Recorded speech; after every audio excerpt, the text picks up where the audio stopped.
Hello everyone, welcome to my new video. আশা করি সবাই ভালো আছেন, আমিও ভালো আছি। আমি আজকে ছোলা বুট আর সবজি দিয়ে খিচুড়ি রান্না করেছি। অনেক মজার আর অনেক টেস্ট।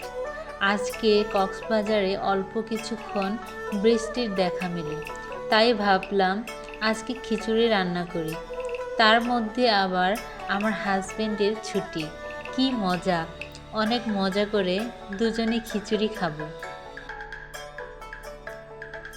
আপনারাও কিন্তু চাইলে মাঝে মাঝে পরিবারের সবাইকে নিয়ে এইভাবে মজার খিচুড়ি রান্না করে খেতে পারেন। দারুণ মজা হবে। খিচুড়ি খাওয়ার সাথে সাথে প্রিয়জনদের সাথেও গল্প, আড্ডা, হই হুল্লোড় হয়ে যাবে। যাদের মন ভালো নেই তাদেরও বেশ ভালো লাগবে।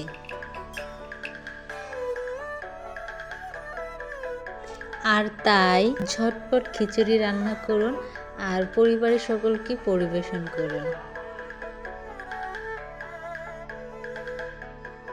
ভালো থাকবেন, সুস্থ থাকবেন। টাটা সবাইকে।